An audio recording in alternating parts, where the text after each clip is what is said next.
우리가 민수기 16번째 시간으로 두 번째 유월절이라는 제목으로 같이 말씀을 나누도록 하겠습니다. 오늘 본문에 유월절을 지키라 하셨는데 이 유월절은 두 번째 유월절입니다. 첫 번째 유월절은 애굽에서 나올 때 하나님께서 장자의 죽음 재앙 때 유월절을 지키게 하셨습니다. 그 첫 번째 유월절을 행하고 이제 애굽에서 나와서 시내산에서 이스라엘 백성들이 광야 38년 동안을 행진하기 전에 유월절을 또 지키게 하셨습니다.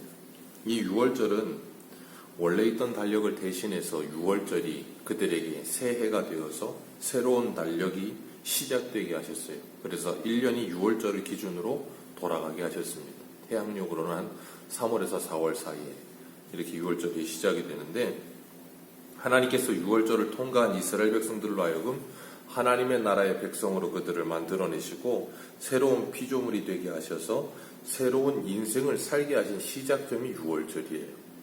그래서 유월절을 지키는 것이 이스라엘 백성들에게는 참으로 중요한 일이었습니다. 그런데 그들은 이 유월절을 지키는 일이 그렇게 녹록지 않았지요. 40년이 끝나고 여호수아가 유월절을 한번 지키고 그리고 또 한참을 안 지키다 히스기야 때 한번 지키고, 그러다 또 안 지키다가 16대 왕 요시야 왕 또 한번 거하게 유월절을 지키고, 그런 식으로 유월절이 뜨문 있으면서 뭐 했는가 하면 그들의 신앙의 정체성은 점점점 사그러들었어요. 유월절은 그들이 하나님의 백성으로 시작되는 날입니다. 그렇기 때문에 오늘날 우리들을 지자면 예수 그리스도로 말미암아 우리가 구원함을 받은 날이에요. 그렇기 때문에 그 유월절을 기억하라, 유월절을 지키라 하시는 것은 그들이 어떻게 하나님께 구원함을 받았는지를 늘 기억하게 하시는 말씀이에요. 그렇기 때문에 그들이 그것을 지키지 않고 그것을 기억지 않는다는 건 그들의 신앙의 시작을 잃어버린다는 거예요. 그러니까 뭐 하는가 하면 정체성을 상실하는 거죠. 그렇기 때문에 유월절을 지키지 않는 그들은 하나님의 백성다움을 이 세상 가운데 보여줄 수도 없고 하나님께 영광을 돌려드릴 수도 없는 겁니다. 이스라엘은 3대 절기를 지키는데 유월절과 그리고 오순절과 그리고 수장절을 지켜요. 한 해에 3번 큰 절기를 지키는데 그 세 절기가 우리의 구원을 그대로 보여줘요. 그래서 그들이 유월절을 지킴으로 말미암아 하나님의 백성이 되고, 오순절날 그들이 성령을 받아, 수장절날 그 마지막에 알곡이 추수되어 곳간에 드려지는, 그러니까 그것이 우리의 구원의 모형으로 그대로 보여주는 것인데, 유월절을 지키지 않는다는 건 시작부터 하지 않는다는 의미예요. 신약에서는 유월절 어린 양 대신 예수 그리스도께서 유월절 만찬을 하시면서 마지막 유월절을 지키실 때 잔과 떡을 나누어 주시면서 이것은 내 살이요 이것은 내 피라 그러셨어요. 너희들은 이것을 먹고 마실 때마다 나를 기념하여 이 절기를 지켜라 그렇게 말씀하셨습니다. 그렇기 때문에 우리는 주님이 다시 오시는 그날까지 뭐해요? 성찬을 행하죠. 주님께서 제정하신 그 성찬을 행하면서 예수님께서 유월절의 어린 양으로 그 모든 것을 완성하셨고 우리에게 구원함을 주셨다는 것을 늘 뭐예요? 기억하는 거예요. 그래서 우리는 성찬을 행하면서 그 성찬을 통하여 제가 기독교 강의할 때도 말씀드렸지만 우리의 먹는 양식의 변화가 일어났다는 것을 늘 기억하는 거라 그랬습니다. 육의 양식뿐 아니라 주님께서 신명기 8장 3절에 말씀하신 것처럼 사람은 떡으로만 사는 것이 아니고 여호와 입에서 나오는 모든 말씀으로 사는 것임을 인정하는 삶을 사는 거예요. 그런데도 불구하고 오늘날도 이 유월절을 지키겠다고 하는 사람들이 꽤 있어요. 저 안상홍 그 하나님의 교회나 그런 데는 여전히 유월절 지킨다고 난립니다. 그럼 왜 양은 안 잡는지 모르겠지만 어쨌든 간에 우리는 이제 유월절을 지키진 않아요. 성찬을 행하면서 뭐해요? 예수 그리스도를 기념하고 그 예수 그리스도의 십자가를 기억하면서 날마다 내가 어떻게 구원함을 받았는지를 잊지 말아야 돼요. 그걸 잃어버리는 순간 성도다움도 우리 안에 하나님의 능력도 나타나지 않습니다. 예수님께서 그래서 이 고린도전서 11장에도 보면 그것을 기념하게 하시고 주님 다시 오실 때까지 그것을 전하라 하셨고 우리는 그것을 지키는 겁니다. 유월절을 지키는 데 있어서 오늘 본문 6절에서 8절에 보면 이 유월절을 지키지 못하는 사람들에 대해서 말씀하세요.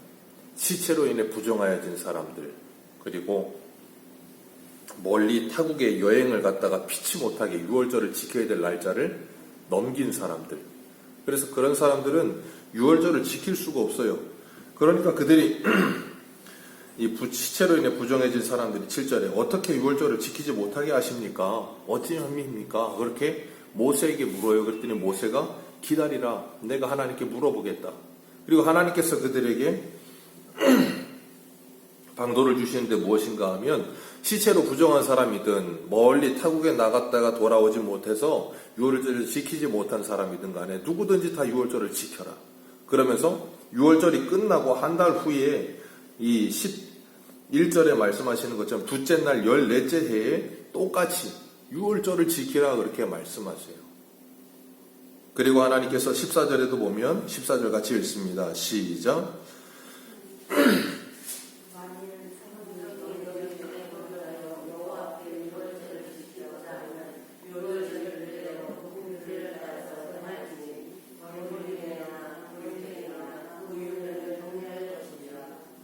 아멘. 하나님께서 유월절에 대해서 말씀하시면서 이 유월절은 어느 누구든지 차별이 없이 부정하여졌다가도 아니면 외국에 나갔다 기한을 지키지 못한다 할지라도 반드시 지킬 수 있도록 뭐 하셨어요? 그들을 배려하셨습니다. 그래서 그들이 어떻게든지 예수 그리스도 안에서 구원함을 받았다는 것을 잊지 않도록 항상 뭐 하게 하세요? 기념하게 하시는 거예요. 그렇기 때문에 우리가 이 유월절을 지킨다는 것 참 중요한 거예요. 오늘날 성찬을 행한다는 것 참 중요합니다. 그래서 칼빈은 성찬을 될 수만 있으면 많이 거행할 수 있다면 좋다 그랬어요. 그리고 어거스틴은 성찬은 보여지는 하나님의 말씀이라 그랬습니다. 그렇기 때문에 우리가 그것을 행하는 것은 참 우리들에게 유익이 돼요. 그러니까 오늘날에 우리가 우리나라로 치자면 6월절은 8.15 광복이라고 해도 뭐 방불할 것 같아요. 우리나라가 시야에 있다가 거기서 해방을 얻은 날이니까요. 그러니까 8월 15일 되면 우리는 광복절을 지키면서 뭐예요? 우리가 주권을 빼앗겼을 때 얼마나 고통스러웠고 괴로웠는지를 기억하면서 우리가 다시는 그런 일을 당하지 말아야 한다는 것을 상기하잖아요. 그러니까 8.15 하면 우리는 태극기만 거는 게 아니고 그 날이 어떤 의미를 갖는지를 늘 되뇌이고 우리 후손들에게 그걸 가르치잖아요. 이스라엘 백성들은 여전히 6월절을 지키면 이런 일들을 하는 거예요. 그러면서 하나님께서 이 6월절에 어떻게 지켜야 되는지를 말씀하시는데 11절 말씀 같이 읽겠습니다. 시작.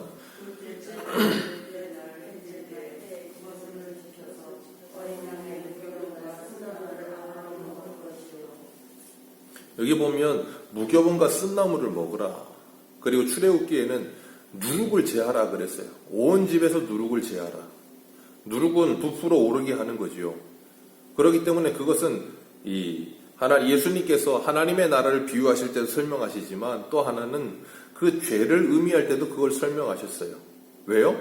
적은 죄가 온 집안을 더럽게 하는 것 같아요. 누룩처럼 부풀어 오른다는 거예요. 그렇기 때문에 이 6월절을 지킬 때, 무교절을 지킬 때는 누룩을 제하여 버리고 쓴나물과 그리고 마른 떡, 무교병을 먹어라 그러셨어요.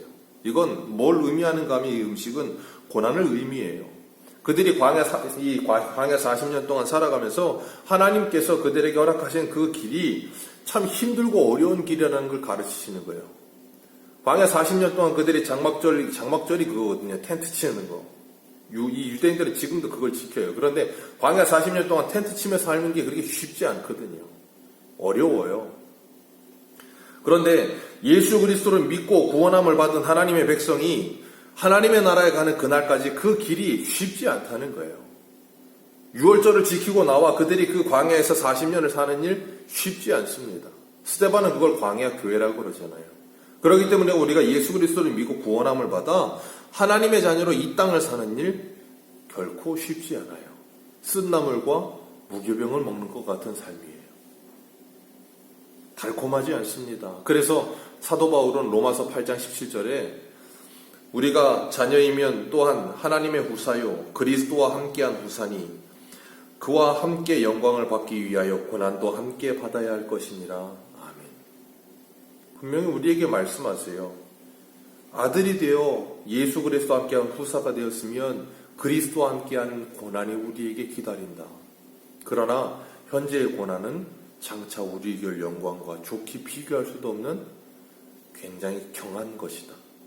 그렇게 이야기하고 있습니다. 그렇기 때문에 우리가 이 땅에서 받는 그 고난을 우리는 어떻게 여기는가 하면 영광스럽게 여겨요. 그 고난을 영광으로 여깁니다. 왜 그런가 하면 이 군인들도 전쟁터에 나갔다가 전쟁에서 상처를 입고 돌아오면 이 전쟁의 상처가 뭐예요? 영광의 훈장이라 그러기도 하잖아요, 흔히들. 왜 그래요? 내가 나라를 위해 죽도록 싸우고 그 모든 일을 통과하고 난 후에 받은 상처이기 때문에. 그래서 바울이 그걸 착안해서 그러잖아요. 내가 내 몸에 예수의 흔적을 가졌다.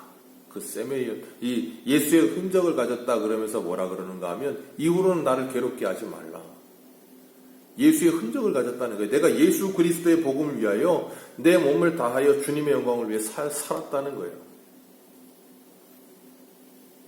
우리가 정말 예수 그리스도와 함께 동행하면서 이 땅에 살아가는 동안에 이런 고난과 이런 어려움은 우리를 항상 기다립니다. 그래서 사도 바울은 사도행전에 그러잖아요. 제자들에게 하나님의 나라에 들어가려면 많은 환난을 겪어야 하느니라.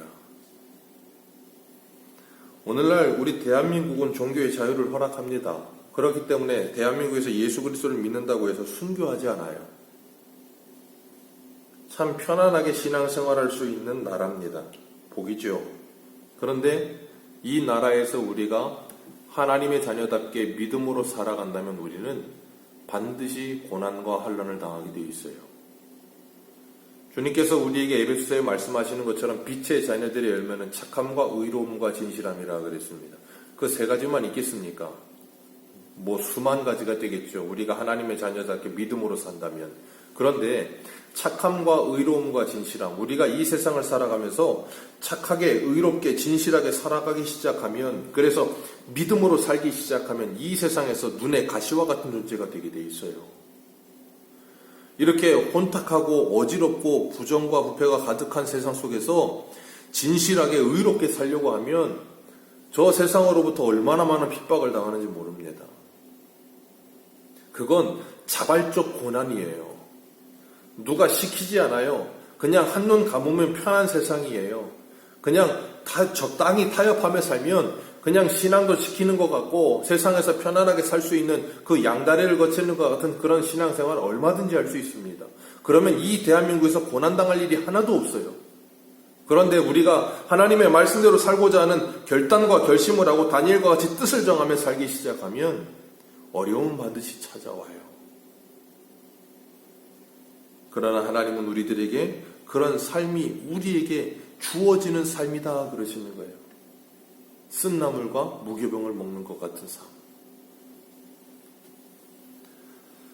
마치 히브리서 11장에 보면 모세에 대해서 이렇게 설명하지요. 24절에서 26절에 믿음으로 모세는 장성하여 바로의 공주의 아들이라 칭함을 받기를 거절하고 도리어 하나님의 백성과 함께 고난받기를 잠시 죄악의 낙을 누리는 것보다 더 좋아하고 그리스도를 위하여 받는 수모를 애굽의 모든 보화보다 더 큰 재물로 여겼으니 상주심을 바라봅니다. 이것이 바로 쓴나물과 무교병을 먹는 삶이에요. 누룩이 없어 재미가 없고 맛도 없고, 그러나 그 삶이 우리에게 주는 영광이 무엇인지를 안다면 우리는 예수님과 함께 이 십자가의 길을 걸어가면서 이 고난의 길이, 이 십자가의 길이 영광의 길이라는 걸 우리는 보게 되고 믿게 되는 겁니다. 주님께서 오늘 본문에서 13절에 멀리 여행을 간 것도 아니고 시체로 부정해진 것도 아닌데 유월절을 지키지 않는 자는 백성 중에서 끊어지리라 그러셨어요. 왜요? 유월절 이 절기를 통과하지 않는 사람은 어느 누구도 하나님의 자녀의 그 바운더리에 들어갈 수가 없다는 거예요. 장자의 죽음 재앙에서 죽는 것 같이 심판을 받는다는 거예요. 예수 그리스도 안에 있지 아니하면, 오늘 우리들도 예수 그리스도의 그 은혜 안에 살아가지 않는다면 오늘 하루에 우리의 삶은 사망의 음침한 골짜기를 다니는 것 같을지도 몰라요. 그래서 우리는 날마다 그 예수 그리스도를 기억하고 그 예수 그리스도의 십자가의 은혜를 바라보면서 주님의 은혜만을 붙들고 살아가야 되는 거예요. 그렇기 때문에 우리에게 그 은혜가 떨어지면 뭐 해야 돼요? 금식하는 거예요. 주님께서 그러셨잖아요. 신랑을 잃어버리면 금식할 때가 오나니. 우리에게 신랑이 잊혀질 때 우리는 늘 금식해야 되는 거예요. 그렇기 때문에 주님께서 뭐라고요? 쓴나물과 그리고 무교병을 먹어라. 뭘 제하라고요? 누룩을 제하라. 죄를 제하라. 우리 안에 그 누룩이 가득해질 때마다 우리는 뭐 해요? 금식이라도 해야 되는 거예요. 그렇게 해서라도 그걸 제거해야 되는 거예요. 그 누룩의 단맛이 우리를 자꾸 길들일 때 금식하면 일어나는 일이 뭐예요? 금단현상. 이 세상에 중독된 사람들이 그걸 끊으면 뭐가 일어나요? 금단현상이 일어나듯이. 그 금단현상을 지나고 나면 뭐가 와요? 평안함이 찾아오죠. 그렇기 때문에 우리들에게 이 금식함도 참 유익이 될 때가 꽤 있어요. 주님께서는 우리가 이 땅을 살아가면서 광야 교회와 같은 이 세상의 삶이 결코 쉽지만은 않다는 걸 가르치세요. 그러나 내가 너희와 함께한다 그러셨어요. 그러면서 우리들에게 이 땅에서의 삶은 나그네와 같은 삶이라 그러셨습니다. 히브리서 11장에 말씀하시는 것처럼 이 땅에서 우리는 나그네와 외국인과 같은 삶을 살면서 더 나은 본향을 찾아가고 있는 중이에요. 그렇기 때문에 우리는 이 땅을 살면서 주님께서 언제든지 우리에게 가자 하시면 그 주님의 말씀 붙들고 주님 따라가는 삶을 사는 거예요. 그러니까 광야에서 생각해 보세요. 한번 이 민수기를 읽으시면서 이스라엘 백성들이 광야를 생활하는 그 삶을 보세요. 텐트를 쳐요. 내일 우리가 이제 15절부터 보겠지만 텐트를 치는데 어떤 사람은 텐트를 크게 치겠다고 막 열심히 텐트를 치고 있어요. 그럼 옆에 있는 사람 뭐라 그러겠어요? 야, 내일이라도 가자 그러면 가야 되는데 뭐 하려고 그렇게 텐트를 크게 치냐. 이 땅에서의 삶이 그런 거예요. 오늘도 우리가 이 세상을 살아가면서 주님께서 우리를 주님 앞으로 부르셔서 이 세상 가운데서 출세상하여 땅의 것을 바라보지 말고 위의 것을 바라보라고 하시는 그 주님의 음성을 들으면서 이 땅에서 나그네와 외국인과 같이 사시면서 우리에게는 가야 할 본향이 있다는 것을 기억할 수 있는 은혜가 있으시기를 주님의 이름으로 축복합니다. 기도하겠습니다.